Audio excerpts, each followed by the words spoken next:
Bismillahirrahmanirrahim. Alhamdulillahi wassalatu wassalamu ala rasulillah wa ala alihi wa ashabihi ajma'in, amma ba'd. Kita lanjutkan kajian kita di malam hari ini, pembahasan kitab Arba'una Haditsan fil Atfali wasyabab, 40 hadis yang berkaitan dengan anak-anak dan para pemuda. Kita masuk pada halaman 27 pada bab Tashji'is syabab 'alal intaj an-nafi'. Bab Tashji'is syabab, menyemangati asy-syabab, para pemuda, 'alal intaj an-nafi', untuk memberikan karya atau berkarya dengan karya yang bermanfaat. Al-intaj itu maknanya produksi atau kreativitas atau berkarya gitu. Makna dari bab ini, anjuran kita semua kaum muslimin untuk menyemangati anak-anak dan juga para remaja untuk berkarya dengan karya yang bermanfaat.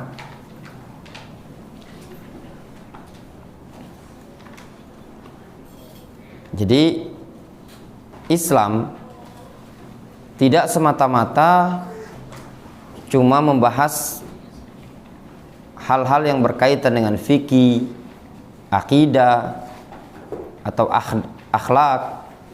Namun Islam juga membolehkan perkara-perkara yang bermanfaat bagi kaum muslimin dan bagi anak-anak muda secara khusus, ya, secara khusus dari perkara-perkara yang tidak memudaratkan orang banyak. Bahkan hal tersebut dianjurkan dalam Islam kalau perkara-perkaranya adalah yang berkaitan dengan agama secara umum dan kemanfaatan bagi mereka secara pribadi. Di sini disebutkan hadis dari Salamah radhiyallahu anhu. Dia menceritakan, qala kharaja Rasulullah sallallahu alaihi wasallam. Pernah Rasulullah sallallahu alaihi wasallam keluar ala qaumin min aslam. Rasul pernah keluar menjumpai suatu kaum dari kabilah Aslam. Yatanadhaluna bis-suq, yang saling lempar panah, lempar anak panah di pasar. Tergambar lah ya, anak-anak kecil lempar anak panah. Ini kan kalau kita ya ngelihat anak-anak lemparan anak panah, woi, jangan, nanti kena mata itu tadi kan. Nah, namun Rasul dalam mendidik anak-anak, yang namanya anak-anak ya senangnya main. Dia main itu tidak masalah, tapi diarahkan, jangan sampai membahayakan. Kebetulan yang mereka mainkan ini adalah perkara yang juga dalam Islam punya kemanfaatan untuk melatih berjihad, panah-panahan. Ketika Rasul melihat anak-anak remaja dari Bani Aslam ini tadi, dari kabilah Aslam, Rasul mengatakan, urmu Bani Ismail, lemparlah wahai Bani Ismail. Maknanya lemparlah oleh kalian anak-anak panah tersebut wahai anak keturunan Ismail alaihissalam. Fa inna abakum kana ramiyan, sesungguhnya bapak kalian, nenek moyang kalian dulunya, yaitu siapa? Ismail, kana ramiyan, adalah orang yang pandai dalam memanah. Ismail luar biasa. Dulu Ismail punya kebiasaan dia mana burung, berburu. Itu Ismail jago memanah. Kenapa dikatakan ini kan orang-orang Arab ya? Rasul mengatakan lemparlah oleh kalian wahai anak keturunan Ismail, dikarenakan orang Arab merupakan anak keturunan dari Nabi Ismail. Dulu kan Ismail menikah dengan seorang wanita dari suku Jurhum. Kemudian dari anak keturunan Ismail ini disebut dengan Banu Ismail. Difahami? Rasul mengatakan lemparlah oleh kalian wahai anak keturunan Ismail, sesungguhnya nenek moyang kalian kana romian, adalah orang yang pandai melempar panah. Wa ana ma'a bani fulan, dan aku bersama bani fulan. Bani fulan ini disebutkan dalam riwayat yang lain dari sahabat Abu Hurairah, disebutkan adalah Ibnul Aqwa, Ibnul Adra, Ibnul Adra. Dalam lafaz lain dengan lafaz wa ana ma'a Ibnil Adra, aku bersama Ibnul Adra, namanya Mihjan Ibnul Adra. Maknanya Rasul mengatakan lempar, aku masuk timnya Ibnul Adra gitu. Li ahadil fariqain, yaitu salah satu kelompok tadi.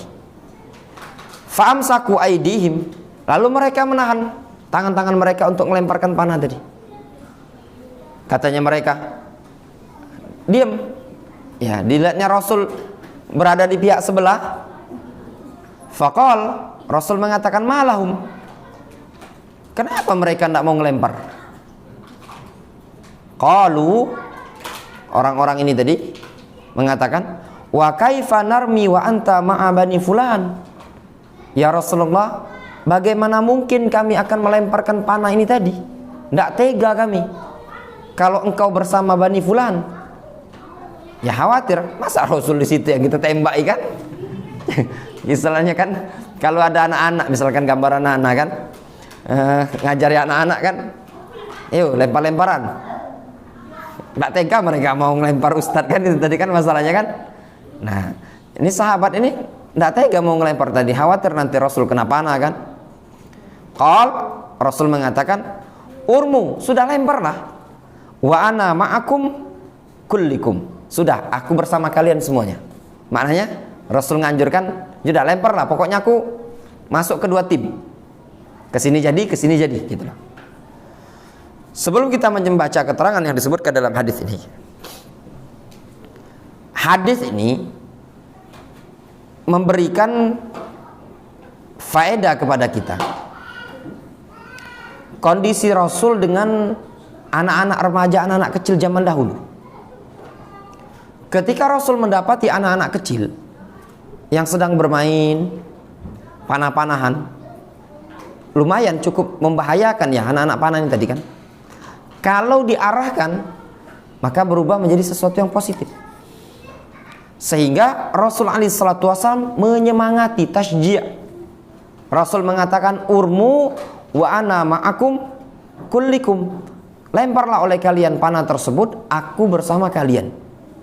Ini anjuran dari Nabi SAW, bahwasannya memanah adalah karya yang dianjurkan dalam Islam.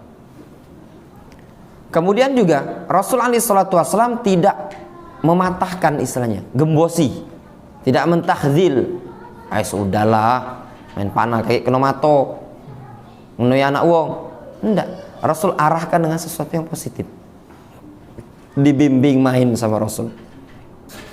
Dari sini diambil faedah, ayo jamaah, bahwasanya tatkala kita melihati anak-anak, dia ingin memunculkan kreativitas, ya, dianjurkan bagi kita sebagai orang tua untuk mensupport anak-anak ini tadi.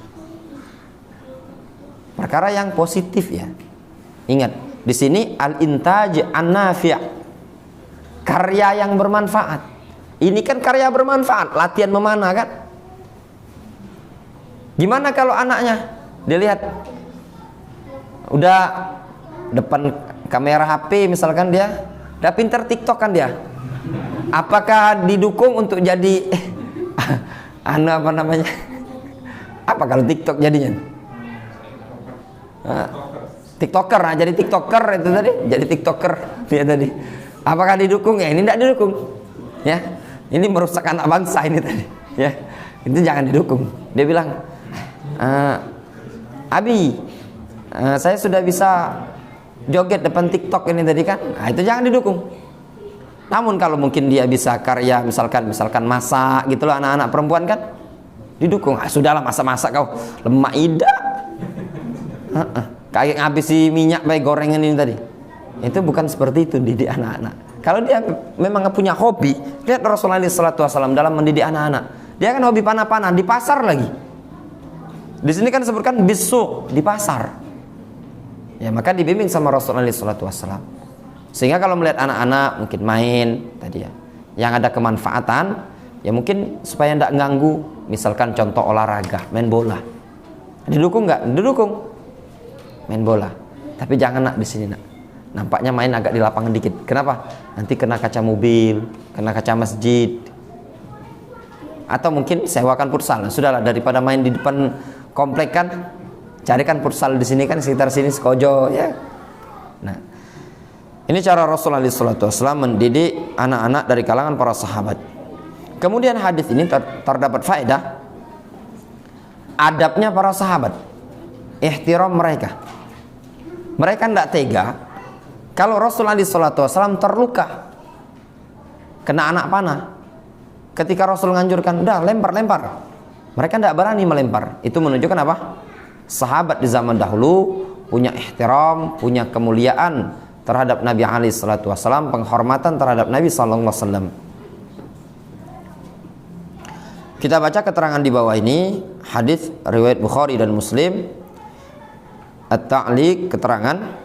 Hadzal hadis, pada hadis ini, fihi tashji'us syabab wa ghairihim 'alal intaj wal ibda' wal itqan. Hadis ini padanya terdapat tasji', penyemangatan terhadap syabab, terhadap para pemuda, wa ghairihim, dan yang selain mereka, 'alal intaj, untuk berkarya, wal ibda', buat hasil, wal itqan, dan membuat keterampilan yang bagus gitu loh. Mahir maksudnya, mutkin, pandai, bukan asal-asalan.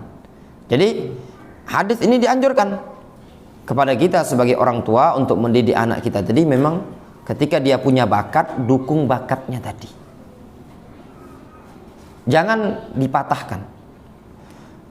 Para jamaah yang dirahmati oleh Allah SWT, kita sebagai orang tua cuma bisa mengarahkan anak kita pada perkara yang baik. Namun pada perkara yang baik ini tadi, tidak mesti hal-hal yang sifatnya misalkan ke agama terus. Termasuk kesalahan ya dalam mendidik anak. Ini anak misalkan, kadang orang tua itu pengen anaknya dijadiin ustadz, digenjot terus belajar. Ya, tidak setiap orang yang belajar di pondok pesantren itu bisa membawa jadi dai, maksudnya itu. Kenapa jadi dai? Tadi selain dia punya ilmu, dia harus punya kesabaran. Ya, siap dikritik, siap jadi pro dan kontra. Itu namanya tugasnya dai, harus terbentuk sabar. Bisa jadi kadang dia ini punya ilmu, tapi dia bukan jiwa sabaran atau berani. Syarat jadi dai itu punya dua karakter yang harus ditanamkan. Yang pertama berani, yang kedua sabar. Kalau tidak berani, kalau istilah kita Palembang ini, disegak dikit sama jamaah, sudah tidak usah lagi kajian situ. Kenapa? Jamaahnya nyegak. Itu tadi kan jawab pertanyaan, ada yang nanya, ada bentak-bentak, yang nanya bentak-bentak, Ustaz gitu tadi kan. Sudah tidak salah situ tadi, harus berani. Nah, namun terkadang anak kita ini tadi punya potensi yang lain ya. Bukan perkara aib, dia hafal Al-Quran, dia punya ilmu hafal hadis, namun ternyata dia punya keterampilan yang lain ya enggak? Misalkan dia pengusaha, tapi pengusaha yang megang anak buah, yang dia terbimbing punya ilmu tadi, bisa ngatur waktu, anak buahnya disuruh sholat, dia tetap menjadi orang yang soleh. Dan kita jumpai ya, dulu ketika kita di Yaman, kita dapati sebagian orang, ya orang-orang Yaman itu pedagang-pedagang di Yaman, di samping masjid dulu adalah orang-orang yang dulunya pernah belajar di Dammaj, tempatnya Syekh Muqbil, bertahun-tahun. Namun jadi ada yang jaga toko, ada yang usaha ini, usaha itu. Namun mereka orang-orang yang soleh. Ketika waktu sholat mereka tutup, ketika waktu belajar mereka belajar, taklim, pengajian. Walaupun mereka bukan orang yang mengajarkan di masjid, berdakwah, khutbah, ceramah dan yang lainnya. Namun mereka adalah orang-orang yang soleh. Ilmunya mereka cukup untuk mereka pribadi. Namun ternyata karyanya mereka tadi, ada yang dagang, ada yang malah tukang bangunan, ada yang itu dan ini. Bagi orang tua harus memperhatikan kemampuan sang anak, ya. Kemana anak kita ini tadi, kecondongan bakatnya tadi. Kemudian di sini disebutkan abnauna wa syababuna taqatun kubra tahtaju ila taujihin wastithmarin bima ya'udu ala dinihim wa ummatihim bil khairi. Abnauna, anak-anak kita, generasi anak keturunan kita ini tadi, wa syababuna, dan para pemuda di kalangan kita ini, taqatun kubra, adalah orang-orang yang mempunyai kemampuan yang sangat besar. Tahtaj ila taujih, butuh untuk dibimbing. Wastithmar, butuh untuk dikembangkan.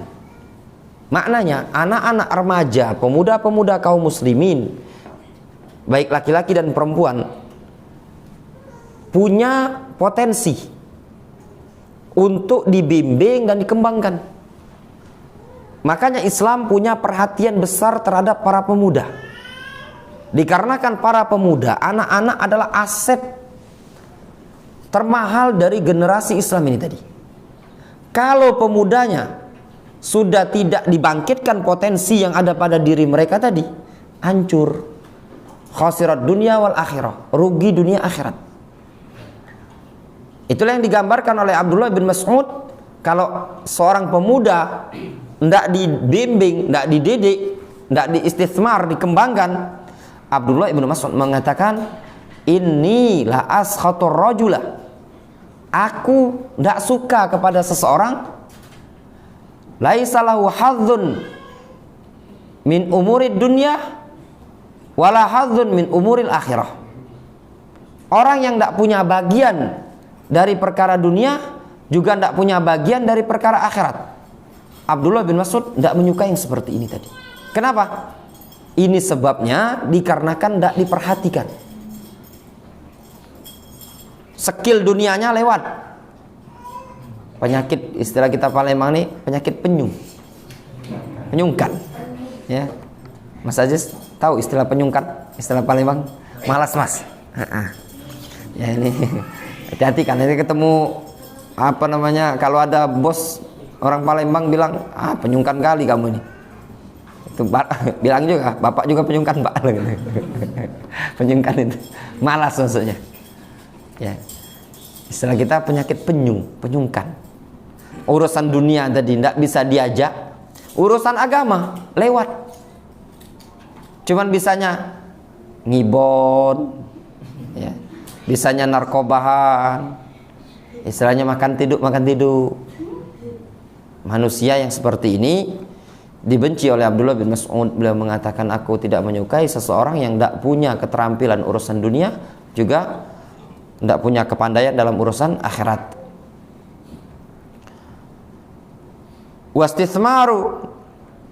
Wastithmarin bima ya'udu ala dinihim wa ummatihim bil khair.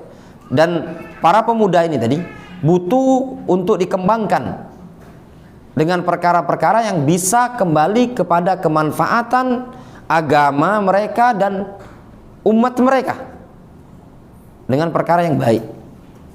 Maknanya anak-anak muda kita ini tadi butuh kita kembangkan. Baik dikembangkan pada perkara-perkara yang bermanfaat dari sisi agama, itu nomor satu. Oleh karenanya anak-anak muda kaum muslimin dan anak-anak kecil layak untuk diajari ngaji, diajak pengajian, diajak ke masjid, dikenalkan dengan masjid, tempat yang anak-anak harus dikenalkan. Kalau saya pribadi tidak melarang ya anak-anak diajak ke masjid, silakan. Kita orang tua mau diajak anak ke masjid itu lebih bagus. Cuman bagi kita orang tua dikondisikan. Ya maksudnya tuh anaknya ditegur kalau ke masjid, masjid jangan rame ya, jangan berisik. Nanti ditegur sama pengurus yang lain. Kalau ditegur sama pengurus yang lain kan tidak enak, kadang kita yang malu kan. Kita juga sebagai orang tua kalau dia ngoceh-ngoceh, Pak, ada pengurus masjid yang ngoceh-ngoceh sama anak kita, kita juga kan tidak enak kan. Mau marah memang anak yang salah. Itu tadi. Nah, kondisi seperti ini mohon diperhatikan saja. Adapun anak-anak memang perlu dikenalkan di masjid. Alhamdulillah ya. Orang-orang yang Allah SWT berikan taufik untuk mengenalkan anak-anaknya ke masjid itu luar biasa. Layak disupport.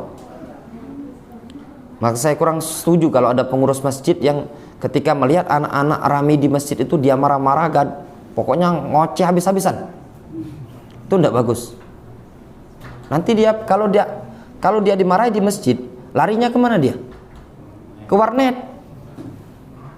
Sudah besar dewasa kemana? Karaoke. Tidak usahlah ke masjid. Waktu masih hidup kaget. Kalau waktu lah mati, waktu kalau marah di masjid, mendingan di warnet beda. Main dia di warnet. Nah, ini yang tidak diperbolehkan. Ya, anak-anak dibiarkan ke masjid, tidak masalah. Dulu masjid kaum muslimin adalah tempat berkumpulnya anak-anak. Dibentuknya kekuatan di kota Madinah adalah dari masjid Rasulullah SAW, Masjid Nabawi. Maka penting untuk mengajak anak-anak ke masjid untuk dikenalkan bahwasanya masjid adalah tempat ibadah mereka. Sebagian orang tua, na'udzubillah, sekalipun mungkin tidak pernah ngajak anaknya ke masjid kecuali lebaran. Jumat dia tidak ke masjid. Memang bapaknya tidak sholat Jumat. 5 waktu lewat. Tapi tiap malam Sabtu sama malam Minggu ke mall dia ngajak anak. Anaknya di mall itu tidak ada lantai yang dia tidak kenal. Lantai 1 jualan ini, lantai 2 jualan ini, tempat mainan di sini. Sehingga kalau mau masuk pintu mall tuh dia yang bisa nuntun ke tempat mainan. Ini orang tua yang na'udzubillah ya salah dalam didik anak. Ya mau diajak ke mall, mau diajak main, ya perkara yang mubah selagi tidak melalaikan dan juga bukan perkara-perkara yang haram, tidak masalah. Namun anaknya dikenalkan ke masjid. Cuma yang jadi masalah itu tadi, orang tuanya juga tidak mengenal masjid. Butuh ke masjid tadi sudah jadi jenazah, baru mau dimasukkan ke masjid. Sebelum jadi jenazah juga lupa dengan masjid. Kemudian kata penulis buku ini,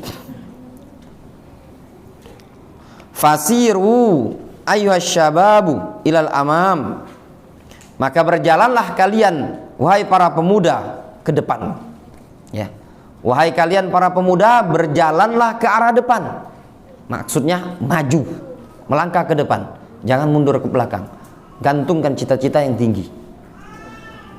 Wahrisu antakunu li ummatikum zira'aha ad-dharib.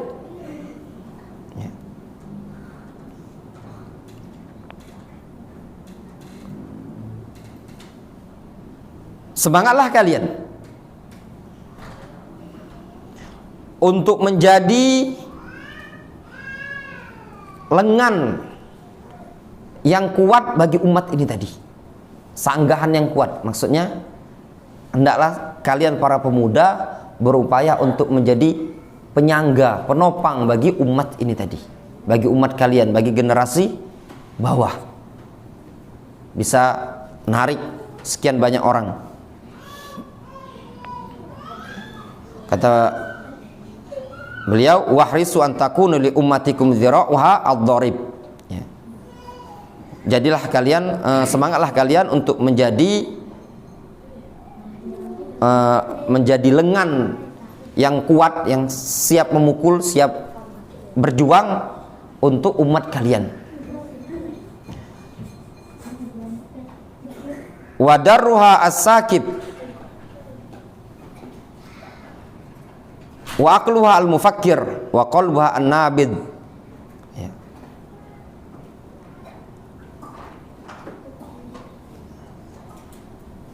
Dan hendaknya juga berupaya akal kalian adalah akal yang berpikir jernih, ya, hatinya hati yang bagus.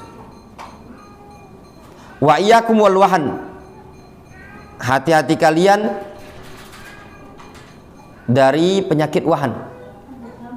Wasbiru, dan sabarlah kalian. Faman qadatil amal illa lisabirin. Cita-cita itu, harapan itu tidak akan bisa diraih melainkan bagi orang yang sabar. Ini nasihat kata penulis buku ini, yakum wal wahan. Hati-hati kalian dari wahan. Wahan itu Rasul menjelaskan hubbud dunya wa karahiyatul maut. Cinta dunia, takut mati. Maknanya yang lebih dia cari adalah urusan dunia, bukan urusan akhirat. Itu namanya wahan.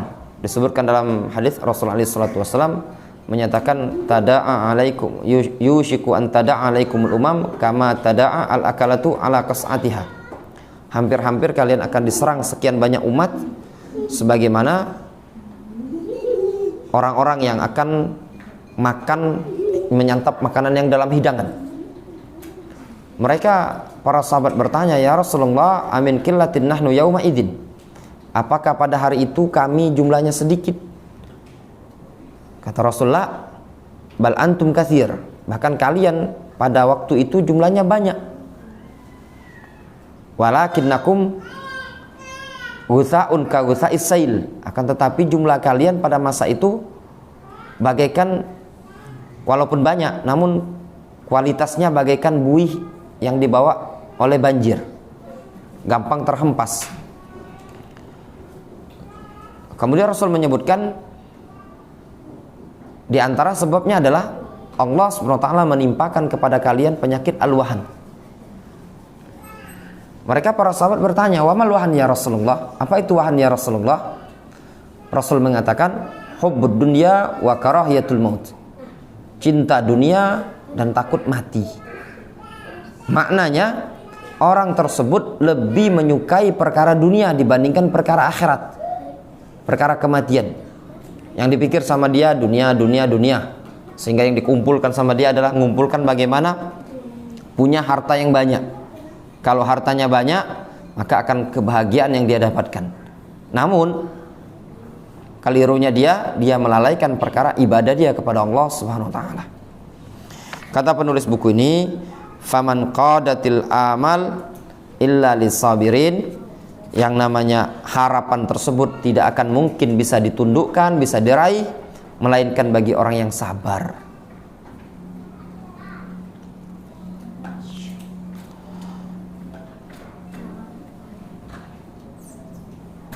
Azan belum. Kemudian faedah yang bisa diambil dalam hadis ini, para jamaah yang dirahmati oleh Allah Subhanahu wa taala, pada sabda Rasul alaihi salatu wasallam, urmu wa ana ma'akum kullikum. Lemparlah oleh kalian panah tersebut, wa ana ma'akum kullikum, aku bersama kalian semuanya. Dari sini bisa diambil faedah adalah indahnya akhlak Nabi SAW. Rasul bermain bersama anak-anak remaja, anak-anak kecil. Jadi beliau tidak merasa gengsi main sama anak-anak. Dan itu bukan merendahkan martabat, derajat ya. Namun jangan terlalu sering. Kalau berkawan sama anak-anak terus, bukan sama yang dewasa, ini namanya kekanak-kanakan. Dalam artian sesekali main futsal misalkan, yang kawan main tadi ini misalkan, coba lagi itu anak-anak kecil tadi ya, yang sholat maghrib tadi kan banyak main futsal, itu bukan perkara yang aib tercela. Rasul pernah melakukan. Namun terkadang Rasulullah SAW juga ngumpul dengan para sahabat normal, layaknya manusia biasa. Ini adab yang bisa kita ambil dari Rasulullah SAW. Kemudian juga tindakan Rasulullah SAW, yaitu beliau mengatakan wa ana ma'akum kullikum, aku bersama kalian semuanya. Ini menunjukkan apa? Rasulullah SAW ada niatan untuk menyemangati. Tadi kalau disebutkan di salah satu pihak, Rasul berpihak pada Mihjan Ibnul Adra, sahabat yang lain, anak-anak yang lain tidak mau ngelempar Rasulullah SAW. Namun kata Rasul, aku bersama kalian semuanya. Ini menunjukkan apa? Untuk menyemangati. Ketika Rasul mengatakan aku bersama kalian, maksudnya aku ada di kelompok ini dan di kelompok ini. Kan dua kelompok tadi kan? Itu dalam rangka apa? Untuk menyemangati bahwasanya Rasulullah SAW mendukung tindakan mereka, baik tindakan A, tindakan B. Dari sini diambil faedah sikap orang tua, sang pendidik. Dia tidak berpihak kepada salah satu ketika dalam mendidik. Ini kan Rasulullah SAW untuk mengajari mereka memanah kan. Rasul awalnya berpihak. Ketika Rasul berpihak, ternyata yang satunya tidak mau kan, tidak tegaan. Akhirnya Rasulullah SAW berpihak kepada kedua belah pihak. Nah dari sini diambil faedah, kalau seandainya ya, tindakan kedekatan kita mungkin kepada salah satu murid menimbulkan kecemburuan dalam dunia pendidikan ya, kecemburuan, begitu juga kedekatan kita pada salah satu anak menimbulkan kecemburuan pada anak kita yang lain, maka yang lebih baik adalah diupayakan untuk kita rangkul semua. Jangan sampai ada di hati murid-murid yang kita didik ataupun anak-anak kita yang kita didik ini tadi, dia merasa dipilih-kasihkan, dibedakan. Misalnya Mas Aziz ini kan, itu anak antum semua itu dua-duanya Mas ya. Nah ketika dia main, posisikanlah, main dua beradik kan, posisikan kita sebagai orang tua berada pada posisi mereka berdua. Jangan sampean berposisi ikut adiknya, sehingga sang kakak suruh ngambil bola terus. Iya enggak? Pas yang adiknya dapat bola, kita ambilkan. Pas yang kakaknya bolanya enggak terkejar kan, keluar suruh ngambil sendiri itu. Ya enggak? Nah, itu tadi. Nah, jangan seperti itu. Ya. Upayakan kita berposisi sebagai tengah. Kemudian juga berkaitan dengan anak-anak di zaman Rasul SAW, mereka saling lempar panah di pasar. Ada faedah di sini berkaitan dengan pasar. Rasulullah SAW menyebutkan dalam hadis dalam Sahih Bukhari, kata Rasulullah SAW, "Idza marra ahadukum masajidana aw bi aswaqina falyumsik nisalaha." Apabila salah seorang di antara kalian melewati pasar ataupun masjid kami, maka hendaklah dia memegang ujung anak panah tadi. Maknanya kalau seseorang melewati pasar ataupun masjid, jangan anak panah tadi terbuka. Khawatir apa? Tempat umum melukai orang lain. Nah, terus bagaimana dengan hadis ini tadi yang mereka saling lempar? Jawabannya di sini adalah anak-anak. Mereka layaknya bermain anak-anak di tengah-tengah pasar, kemudian Rasul SAW mengarahkan mereka, mengawasi bahasa kitanya tadi. Wallahu ta'ala a'lam bishawab. Kita cukupkan sampai di sini. Naktafi bihadzal qadar.